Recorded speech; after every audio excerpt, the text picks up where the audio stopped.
Salut mes chers amis.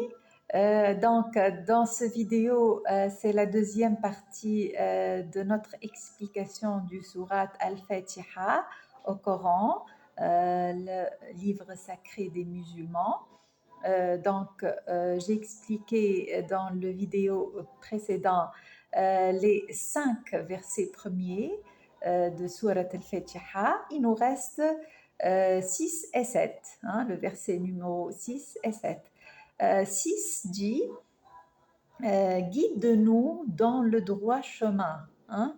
Ehdina ila sirat al-mustaqim en arabe. Qu'est-ce que ça veut dire que nous sollicitons Dieu de nous guider dans le droit chemin? Qu'est-ce que ça veut dire le droit chemin? En général, tout le monde et les musulmans, que je suis une des musulmans, parmi les musulmans, je crois en Dieu et je suis musulmane. Guide-nous. Quand on dit ça, guide-nous dans le droit chemin, on ne comprend pas ce que ça veut dire exactement. Qu'est-ce que ça veut dire? Le droit chemin, c'est comme ça. Vous avez un objectif dans la vie. Ici, c'est votre objectif. Et ça, c'est le droit chemin vers votre objectif.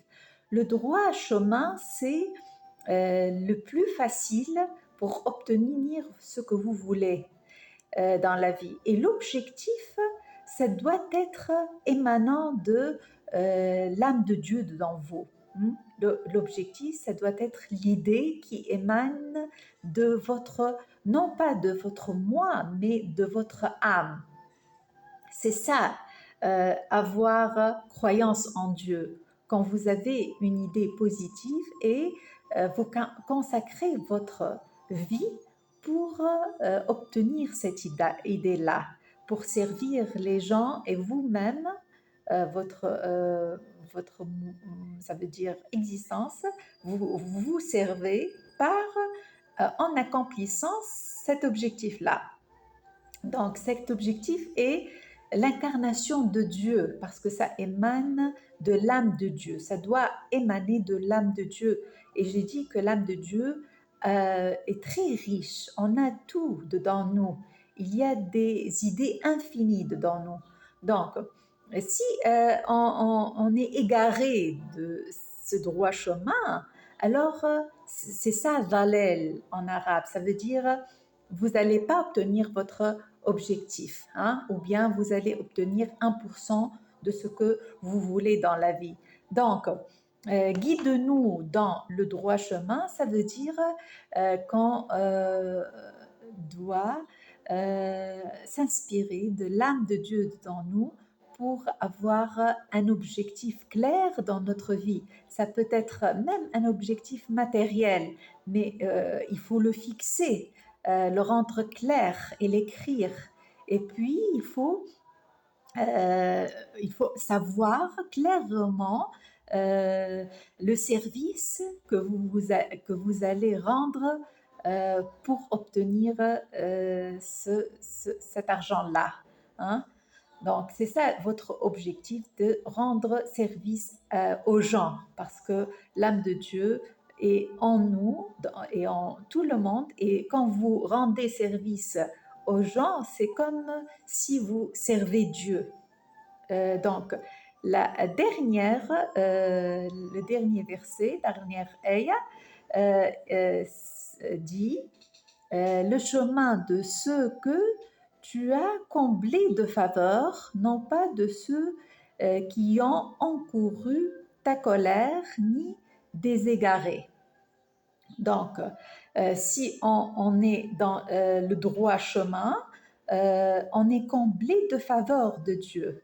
Ça ne veut pas dire que Dieu est injuste, il favorise ces gens-là au détriment d'autres, non, pas du tout. Ça veut dire les gens favoris, ça veut dire les gens qui ont permis à l'âme de Dieu dedans eux de les guider vers l'objectif de leur vie, le vrai objectif de leur vie, leur vrai destin, hein, et qui ont cru en ça, qui ont cru en l'âme de Dieu dedans eux. Hein. Alors c'est vous qui a le choix, hein. C'est pas Dieu qui va opter comme ça, mais c'est vous qui a le choix de permettre à votre âme de vous guider ou non, de croire en votre âme ou non. Et votre âme a des possibilités infinies. Donc, non pas de ceux qui ont encouru ta colère, ni des égarés. Donc ici, la colère de Dieu, c'est une expression métaphorique. Dieu est pure happiness, pure joie. Et il ne connaît pas la colère, mais c'est métaphoriquement, c'est pour dire que si vous vous éloignez de votre chemin droit, alors là, c'est vous qui va être en colère. Vous allez être ici, dans le moi, et non pas dans votre âme.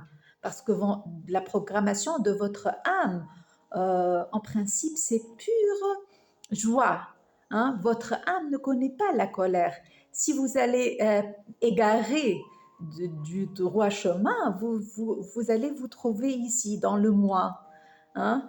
Et on a dit que l'islam, c'est relâcher le moi pour être ici, totalement uni avec l'âme de Dieu dedans vous. Et c'est ça, sadaqallahu mawlana al-azim. Allah dit toujours la vérité. C'est ça ce qu'on dit après chaque récitation de sourate Al-Qur'an. Donc, pourquoi il dit toujours la vérité, Dieu? Parce que tout ce qu'il dit émane de notre vérité et pour notre faveur. Il dit ça pour notre faveur, pour nous inciter à se souvenir, à nous souvenir de la programmation spirituelle euh, qui, est, qui émane de notre âme, de l'âme de Dieu, de l'âme de Dieu qu'il